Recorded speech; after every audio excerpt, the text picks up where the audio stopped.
Yo he titulado mi intervención Metafísica y mundo moderno en Hannah Arendt, la condición humana en cuestión. Y con este título lo que he pretendido definir es el campo de una exposición en la que voy a tratar de tematizar sistemáticamente lo que en el pensamiento de Hannah Arendt solo está insinuado, ¿no? En el decir de Simona Forti, en la forma de una amalgama de ideas nunca ordenadamente expuestas.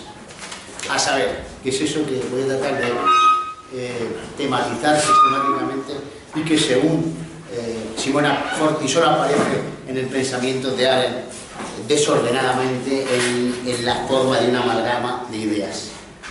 El vínculo entre mundo moderno, un mundo moderno caracterizado por un poder tecnológico hasta entonces sin precedentes, a la par de creación y de destrucción total, el vínculo entre ese mundo caracterizado por ese poder tecnológico sin precedentes y el pensamiento metafísico y la interpretación metafísica de la realidad que Hannah Arendt llama teoría de los dos mundos.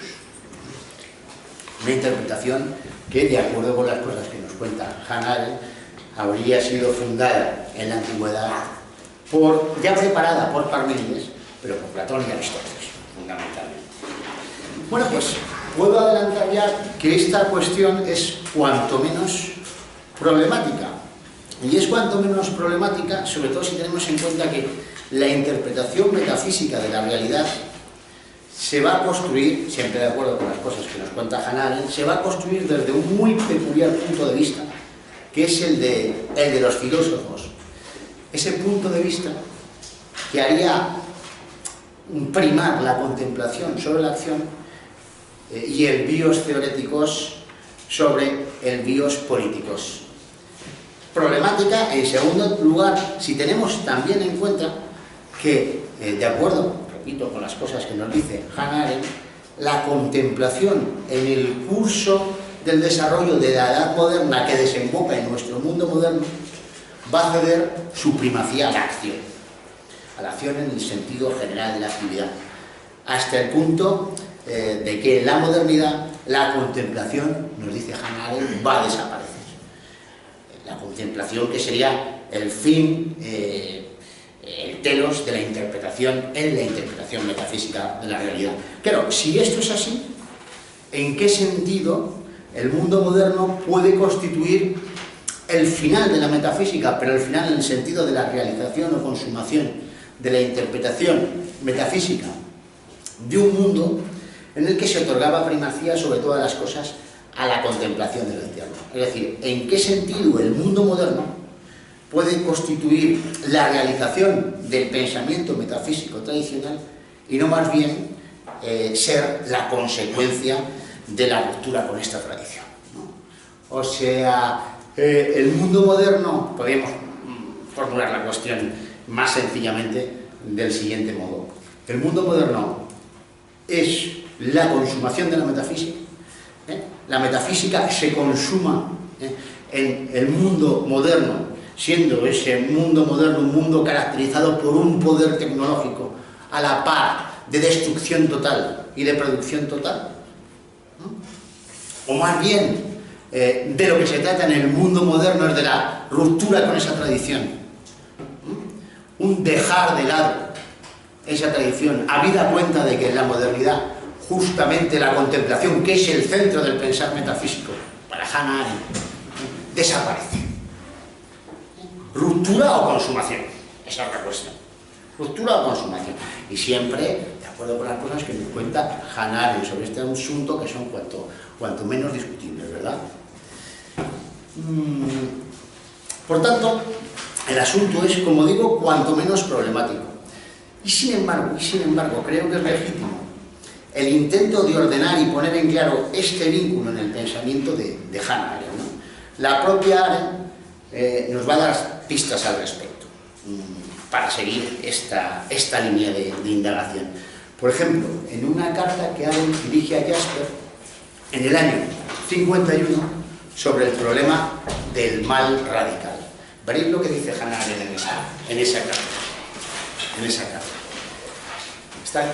Esta carta la cita Simona Forti en su libro Vida del Espíritu y Tiempo de la Polis.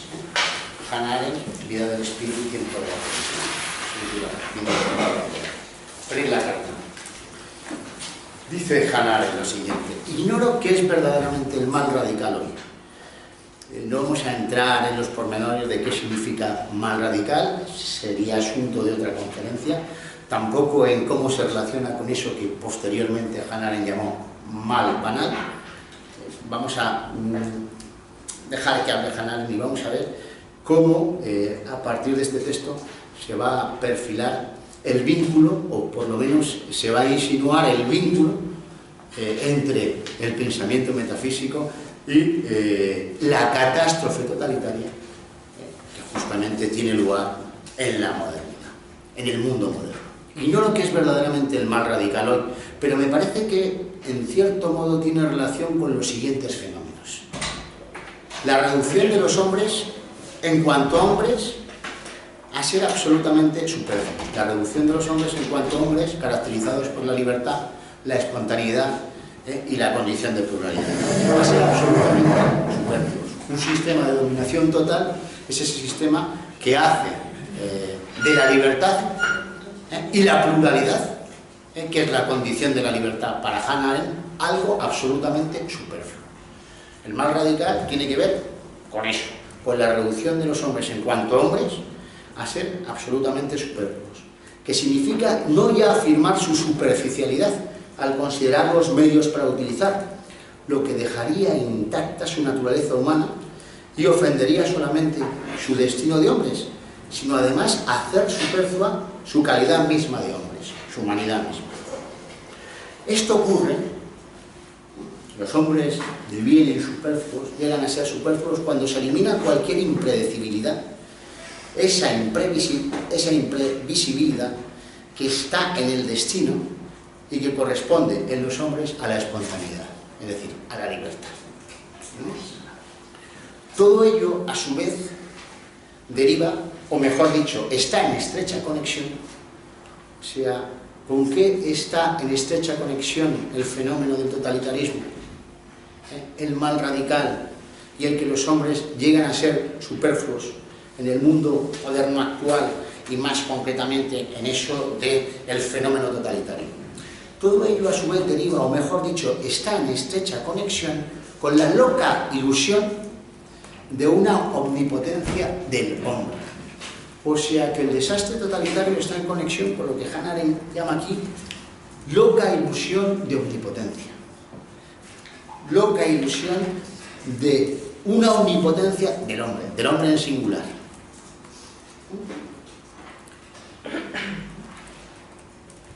Esa loca ilusión tiene que ver con el pensamiento metafísico.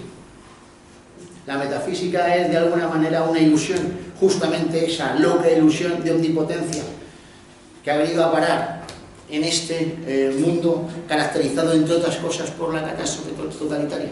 Pues parece que Hannah Arendt va a dar una respuesta afirmativa. Si el hombre en cuanto hombre fuese omnipotente, y por tanto ya no se pudiera hablar de los hombres, sino del hombre, ya no se podría decir que la condición humana conjuga su existencia en plural. Si el hombre en cuanto hombre fuera omnipotente, entonces no sería necesario preguntarse por qué tienen que existir los hombres. Justamente porque en la medida en que el hombre fuera omnipotente, necesariamente tendría que ser uno. Si el hombre en cuanto hombre fuese omnipotente, entonces no sería necesario preguntarse por qué tienen que existir los hombres, exactamente como en el monoteísmo. Solamente la omnipotencia de Dios es el carácter que hace que Dios sea uno. Del mismo modo, hablar de la omnipotencia del hombre sería hablar de ese carácter que hace que convierte a los hombres en superfluos y hace del hombre uno, el hombre, ¿no? En este sentido, la omnipotencia del hombre hace superfluos a los hombres. Y dice ahora, y tengo la sospecha de que en todo este enredo, la filosofía no es inocente y libre de toda mancha. Naturalmente no en el sentido de que Hitler tenga algo que ver con Platón.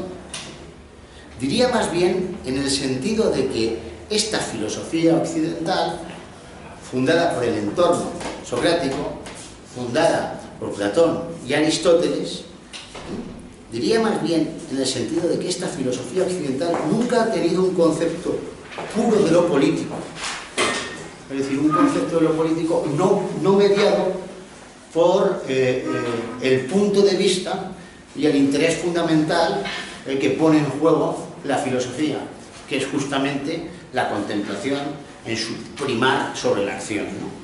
Diría más bien en el sentido de que esta filosofía occidental, fundada por Platón y Aristóteles, siempre de acuerdo con las cosas que nos cuenta Hannah Arendt, nunca ha tenido un concepto puro de lo político, y no podía tenerlo, porque ésta ha hablado necesariamente del hombre en singular, y no de los hombres en plural.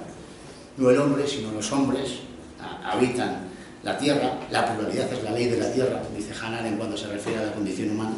Sin embargo, en la loca ilusión de la metafísica, de lo que se trataría más bien es del hombre en singular, como ser omnipotente.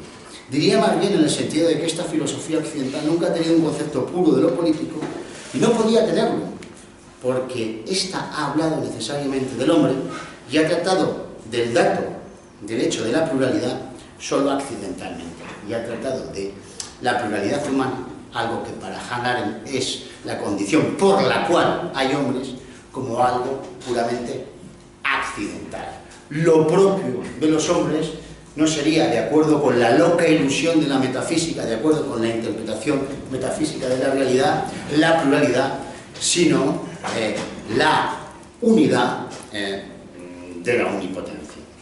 Pero todo esto, le dice Hannah Arendt de manera encantadora a Jasper, pero todo esto no tenía que haberlo escrito.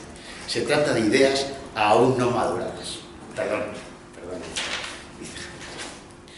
Bueno, pues esto es lo que tenemos que tratar de presentar y de presentar además de una manera ordenada, mínimamente sistemática y no al modo de una amalgama de ideas, ¿no? Tal como cuenta Monaforti, que esto aparece en el pensamiento de Hannah Arendt. Vamos al prólogo de la condición humana, donde esto me parece se aprecia muy bien. En el prólogo vamos a leer algunos fragmentos del prólogo de la condición humana. Vamos a irnos en general a toda la condición humana, pero vamos a leer especialmente fragmentos del prólogo y del capítulo 6 de la condición humana. Es decir, donde justamente Hannah Arendt habla del desarrollo de la edad moderna que bueno, pues se consume en lo que Hannah Arendt llama el mundo moderno. Entonces, ¿de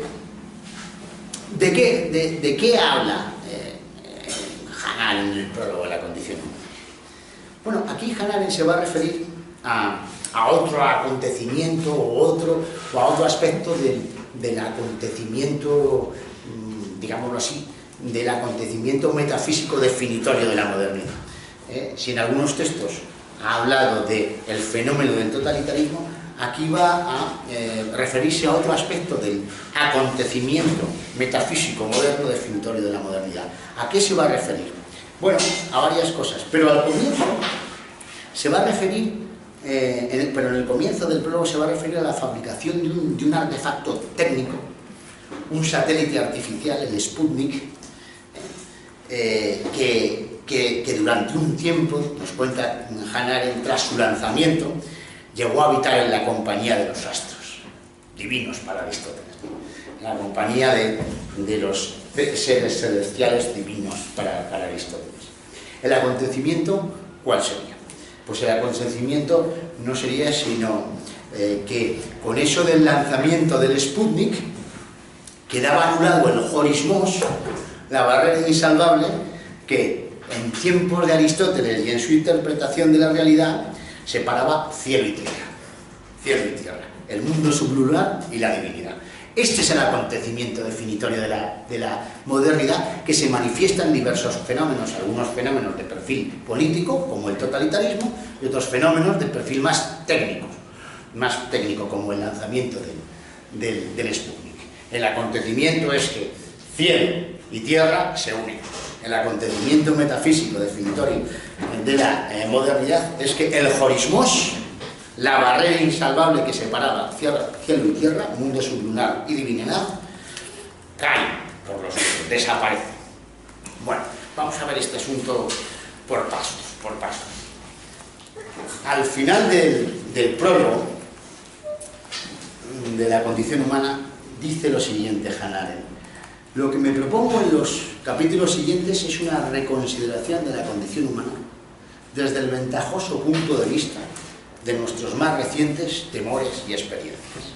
A mí me gustaría que nos detuviéramos en eso de reconsideración, en eso de, mínimamente, ¿no? Tampoco hay tiempo para ello, en eso de reconsideración, en eso de condición humana y en eso de nuestros más recientes temores y experiencias. Hannah Arendt utiliza la palabra reconsideración, una reconsideración de la condición humana, una reconsideración de la condición humana que tiene la forma de una problematización.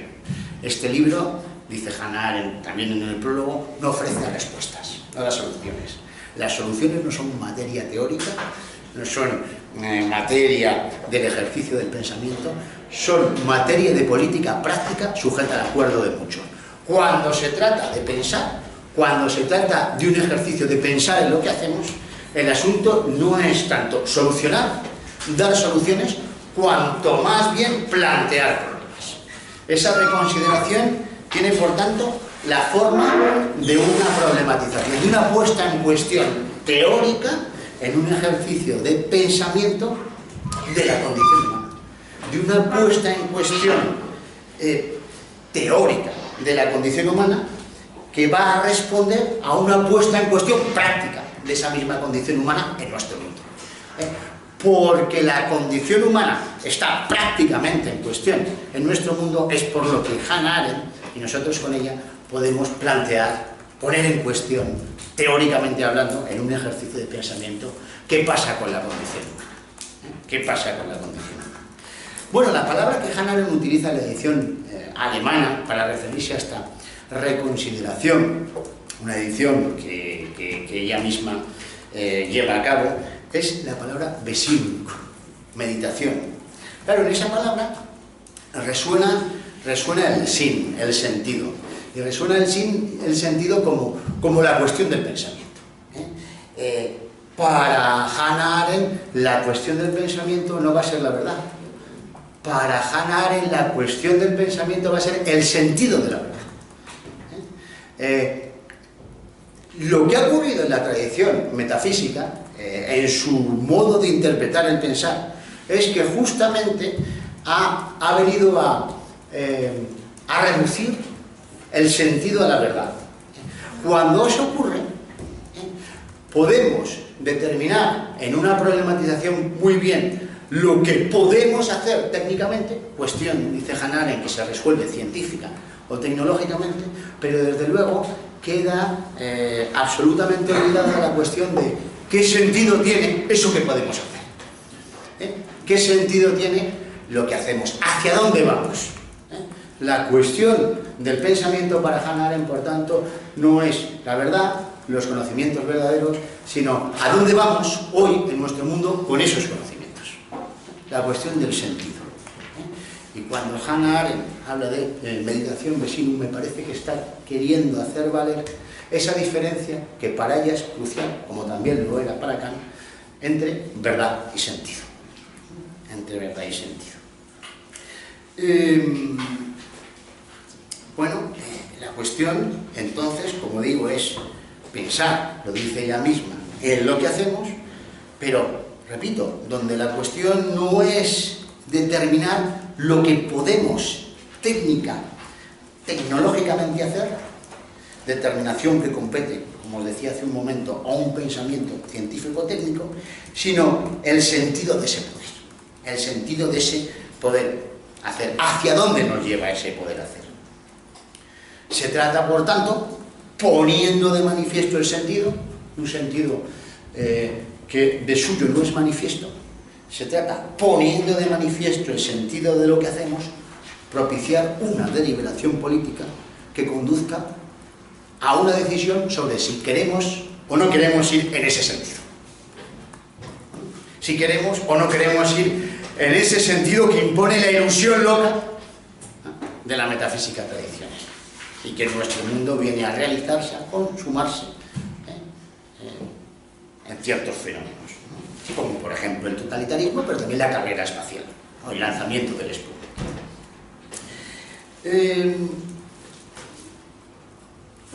Se trata de una reconsideración de la condición humana a la luz de nuestros más recientes temores y experiencias. Fijaos que Hannah Arendt no dice el hombre, no dice el hombre en singular, no se refiere al hombre como subjectum soberano y omnipotente en la realidad, y tampoco dice naturaleza humana, entre otras cosas porque para Hannah Arendt la naturaleza humana no existe. Esto lo dice en la página 200 de esta edición que tengo yo de Paidós.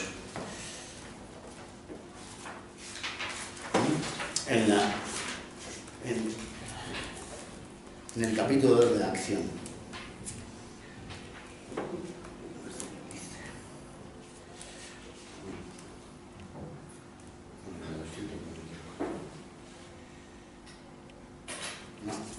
No lo dice en esta página. Bueno, tendréis que creer, pero lo dice literalmente. La naturaleza humana no existe.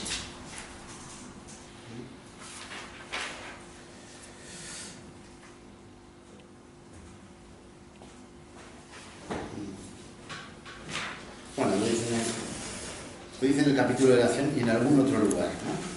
Entonces, no habla del hombre, no habla de la naturaleza humana, porque, como digo, no hay naturaleza humana.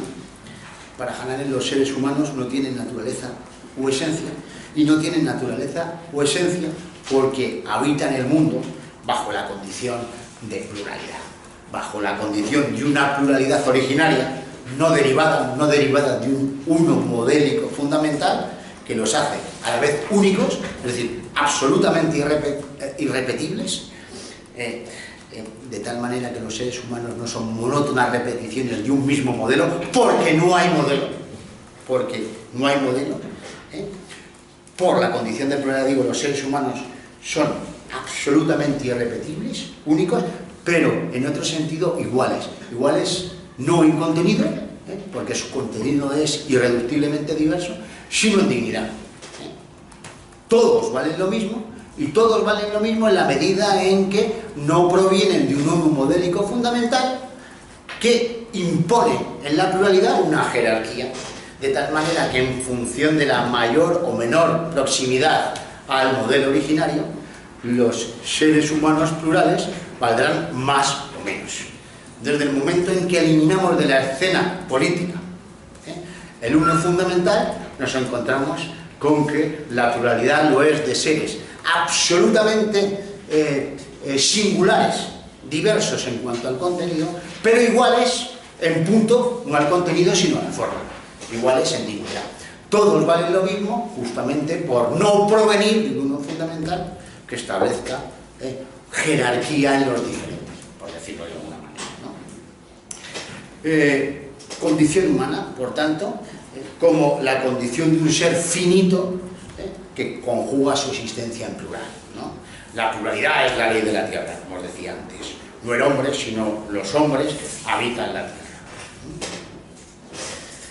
Y es muy importante entender que la pluralidad no se genera por multiplicación del uno modélico fundamental, por multiplicación, por ejemplo, de Adán, de tal manera que la pluralidad surge del uno. Aquí, hombre y mujer son a la vez, dice Hannah Arendt, refiriéndose al otro relato del Génesis, ya no ese, donde la mujer deriva de Adán, del modelo, sino donde se trata más bien de y los creó Dios, se refiere así al texto Hannah Arendt, y los creó Dios a la vez, hombre y mujer. El a la vez comporta hablar justamente de una relación de igualdad entre los que son diferentes en cuanto a contenido. Reconsideración de la condición humana, puesta en cuestión práctica de la condición humana, que conduce a una puesta en cuestión teórica, de esa condición humana finita que habita el mundo en pluralidad, eso es lo que está máximamente hoy en peligro, esa condición humana que habita el mundo en pluralidad, con los otros y por tanto en una esfera política. Lo que está hoy máximamente en peligro es la determinación política del humano en tanto que tal, porque hombres hay en la medida en que, de acuerdo con las cosas que nos cuenta Hannah, hombres hay en la medida en que se da la condición política por excelencia, que es la pluralidad. Ahí donde no hay pluralidad, no hay humanidad, no hay condición humana.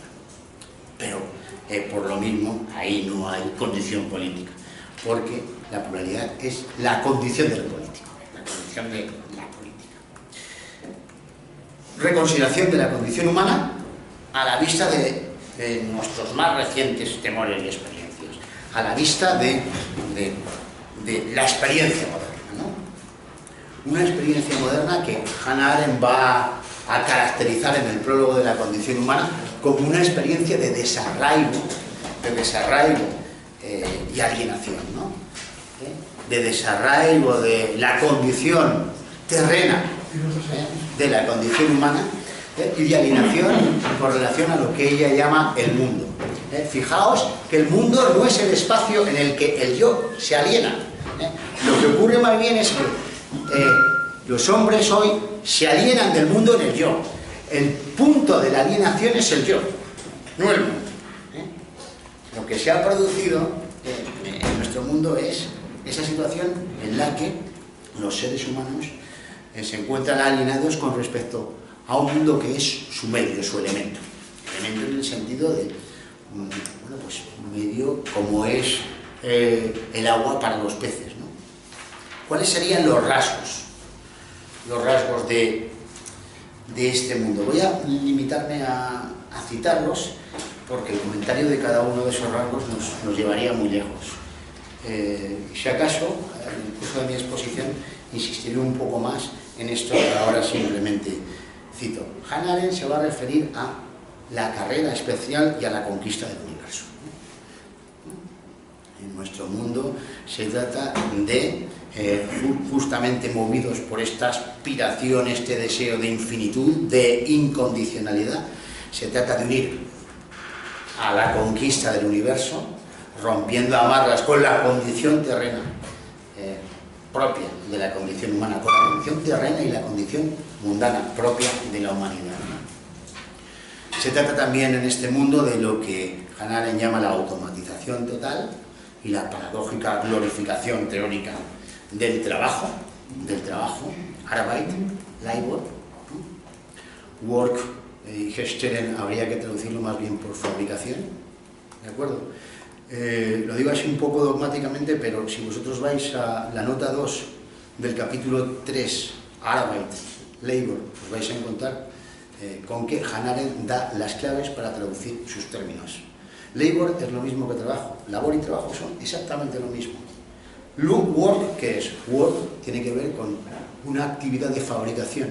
De hecho, el término latino que Hannah Arendt propone para work y para Herstellen es fabricar. Y handle es acción, ciertamente, action en inglés. Por tanto, y aquí siento no poder detenerme, por tanto, labor o trabajo. Si vosotros habéis consultado la traducción veréis que está todo equivocado. Labor o trabajo, fabricación. En francés es ouvrir, lo traducieron por ouvrir. En francés, labor lo tradujeron por travail. Trabajo, fabricación y acción. Si vais a esa nota lo veis. También lo dice esta misma indicación para traducir estos términos, la encontráis en la conferencia Trabajo, Fabricación y Acción, traducida en una compilación en Paidós de la historia de la acción, como labor, trabajo y acción. Traducción un poco lamentable, ¿no? Pero bueno. Otro de los rasgos característicos de nuestro mundo es la amenaza nuclear, ¿no? la amenaza nuclear, en el sentido de que el poder tecnológico del mundo moderno es un poder, como os decía antes, sin precedentes por relación a cualquier otra época, porque es un poder de destrucción total, absoluto. Por primera vez en la historia de la humanidad se puede acabar con la vida completa del planeta, ¿no? Se puede destruir por completo la Tierra. Del mismo modo, Hannah Arendt se refiere a la posibilidad de la posibilidad de producir vida humana artificial, la posibilidad de, por tanto, una autoproducción, la posibilidad de una autoproducción y, por tanto, de una liberación de bueno, pues el ser dado de nuestra existencia. O sea que por primera vez en la historia de la humanidad es posible, en el sentido de realizable, superar nuestra existencia tal como nos ha sido dada. Una de las características del hombre moderno, dice Hannah Arendt, ese hombre futuro que se anuncia y que está en trance de acceder a nuestro mundo, es que él está movido por una absoluta rebelión contra todo lo dado. El ideal del hombre futuro es que todo lo dado llegue a ser producido. Ese es el ideal del hombre moderno en el tiempo de la realización de la metafísica. Es ese hombre para el cual todo lo dado tiene que ser producido. Otra característica, principio muy paradójica de este mundo moderno, es que en él se produce la hegemonía, en él se da la hegemonía de la vida animal. En ella se trata, en el mundo moderno se trata de la vida, pero de la vida en sentido biológico y natural como bien supremo. En el mundo moderno, dice Hannah Arendt, el animal laborans, no el homo laborans, el animal laborans, en la medida en que ahí donde estamos determinados por el mero trabajo, no somos hombres sino animales. En el mundo animal, en el mundo actual, mundo en el que se produce, en el que tiene lugar la glorificación del trabajo, precisamente por ello no podemos hablar de seres humanos, sino más bien de animales de trabajo, y esta voracidad y animalidad de la vida natural es tanto más intensa y tanto más voraz en su proceso de consumo, cuanto más está organizada e impulsada por la tecnología. Otra de las características de nuestro mundo es lo que Hannah Arendt llama la constitución en él de una ciencia universal. No de una ciencia ya desde el punto de vista universal, sino de una ciencia universal capaz de desencadenar procesos universales, cósmicos, en la Tierra. Y ello desde el momento en que, siendo criaturas que todavía, dice Hannah Arendt, estamos atados a la Tierra, sin embargo, poseemos el poder de ponernos en el punto de vista del universo. Eso hace que podamos traer a la Tierra fuerzas cósmicas que desencadenan procesos de producción y destrucción total, ¿no? Bueno, pues el caso es que esta experiencia, que yo muy rápidamente he caracterizado con sus rasgos fundamentales, repito, tendríamos que detenernos mucho tiempo en cada uno de esos rasgos, no hay tiempo para ello. Esa experiencia, como os estoy tratando de decir, es la plasmación o realización de un deseo, ¿no? Esta experiencia moderna, caracterizada por estos rasgos, es la plasmación y realización de un deseo de lo incondicional, dice Hannah Arendt, de un deseo de infinitud, de un deseo de superar la condición humana finita, de superar la humanidad en su condición terrena y mundana. Un deseo desencadenado, impulsado, organizado, regido por un sueño. por una ilusión, por esa loca ilusión de la que hablábamos antes leyendo la carta de Hannah Arendt a Jasper. Ese sueño, esa ilusión, esa creencia fundamental que se llama justamente metafísica. O sea que, repito, esa experiencia moderna, caracterizada por estos rasgos y estos fenómenos, sería la plasmación y realización de un deseo de incondicionalidad, de un deseo de infinitud, desencadenado por ese sueño, esa ilusión que se llama metafísica. ¿Y qué entender por metafísica? Bueno, pues muy rápidamente tendríamos que entender por metafísica una determinada interpretación fundamental de lo que hay, un saber que rige de antemano en nuestras prácticas, nuestras percepciones y nuestras reflexiones, un saber que además constituye un sistema de valoración y exclusión. O sea, por metafísica hay que entender una interpretación de la realidad, pero una interpretación que tiene el estatuto de fundamento, digamos, una interpretación que opera a un nivel ontológico, en el nivel de antemano, una interpretación que es un saber, por tanto, que tiene un carácter, digámoslo así, no temático, no objetivo, sino ejecutivo, es un inmediato saber habérselas con, que rige, como os decía antes, de antemano en nuestras prácticas, en nuestras percepciones y en nuestras reflexiones. Y además un saber que constituye un sistema de valoración y exclusión. Un sistema de valoración y exclusión caracterizado por una diferencia. ¿Qué diferencia? ¿La diferencia entre el ser y el ente? No. Otra diferencia. Otra diferencia. Vamos a ver qué diferencia es esa.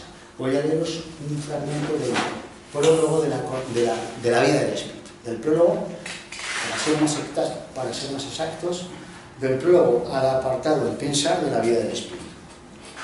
Se está refiriendo a lo que ha llegado hoy a su final, Hannah Arendt, pero a su final no en el sentido de su cese, sino en el sentido de su consumación. Lo que ha llegado hoy a su final, dice Hannah Arendt, es la distinción fundamental entre el dominio sensorial y el suprasensorial.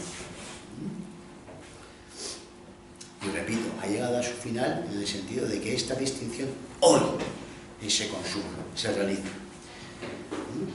Ha llegado a su final es la distinción fundamental entre el dominio sensorial y el suprasensorial, así como la idea, tan antigua al menos como Parménides, de que aquello que no se obtiene por los sentidos, Dios o el ser o los primeros principios y causas, el Hay o las ideas, posee más realidad, verdad o sentido que aquello que aparece.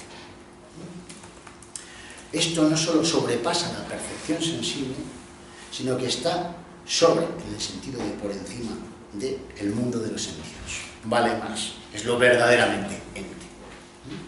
O sea que lo que hoy llega a su final, en el sentido de su consumación, es la distinción fundamental entre el mundo sensorial, el mundo suprasensorial, así como la idea de que el mundo suprasensorial tiene más valor, más realidad, más verdad. Es lo verdaderamente ente.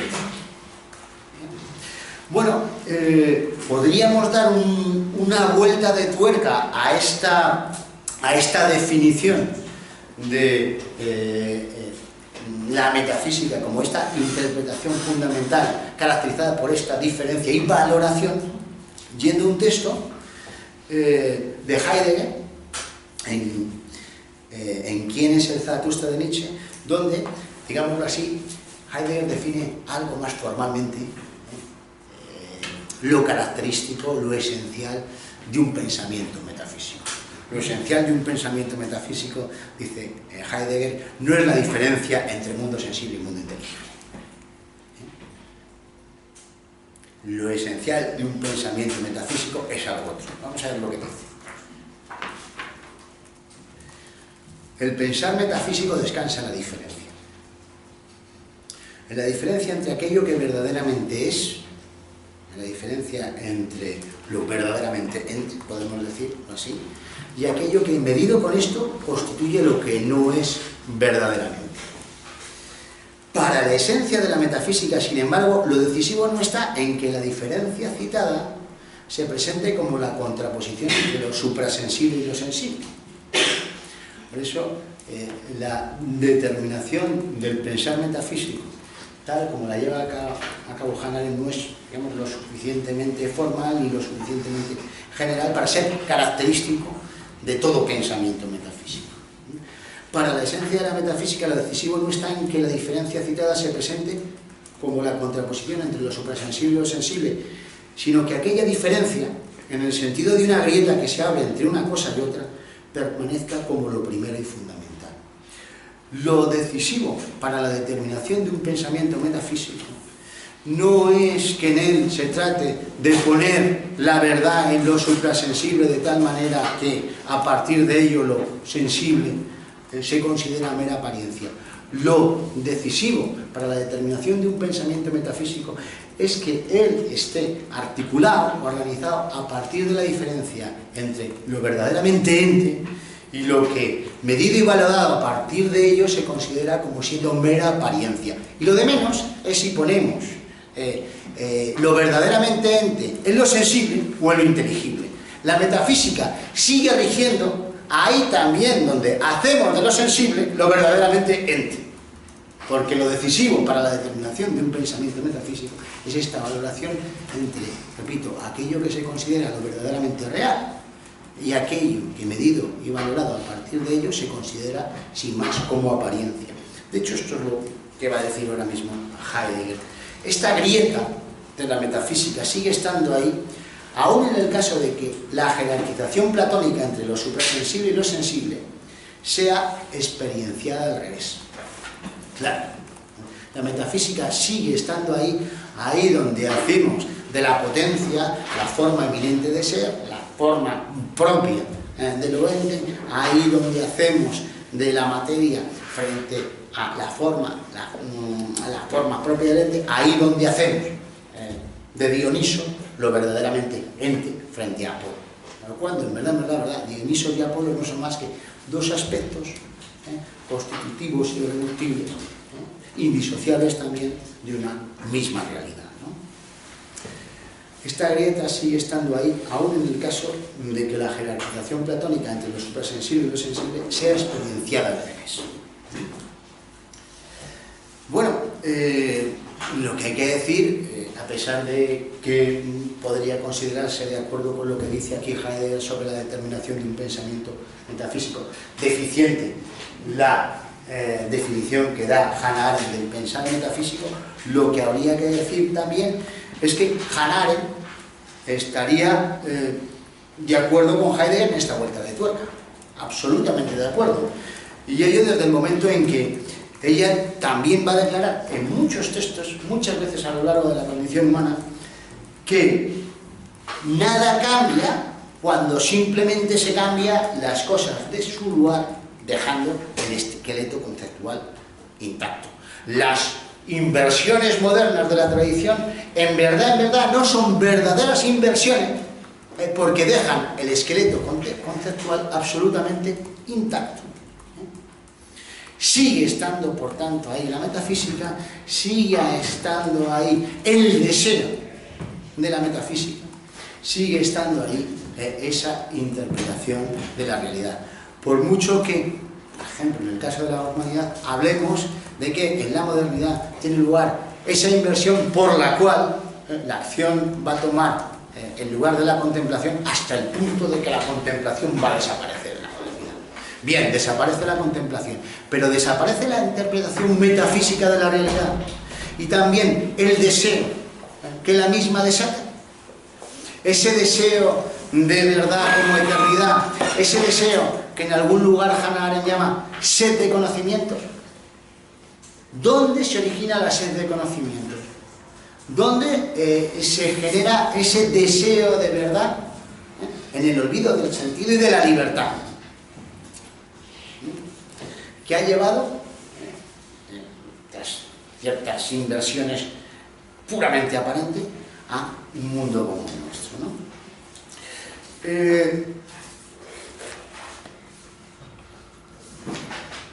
Entonces, el el siguiente paso sería ver cuál es el origen de esta interpretación fundamental. O sea, hemos dicho que nuestro mundo, ese mundo caracterizado por un poder tecnológico optímalo, es ese mundo en el que la condición humana está en cuestión. Es ese mundo en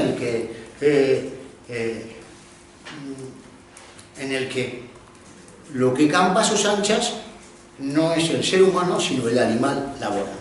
Bueno, pues ese mundo, como os decía antes, digamos, es la plasmación, realización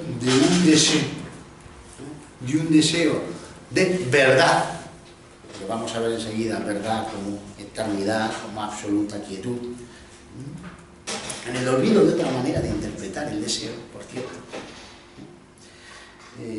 que se desencadena desde el momento en que se funda una cierta interpretación de la realidad. Desde el momento en que se funda una cierta interpretación de la realidad. Por lo tanto, esa interpretación de la que acabamos de hablar, que acabamos de definir, tendría, en principio, un origen histórico en Hannah.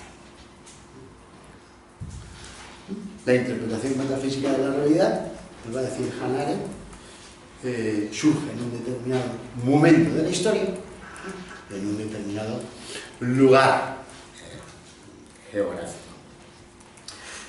El origen histórico de la metafísica hay que vincularlo a lo que Hannah Arendt llama el conflicto de los filósofos con la ciudad de Atenas, y ello desde el momento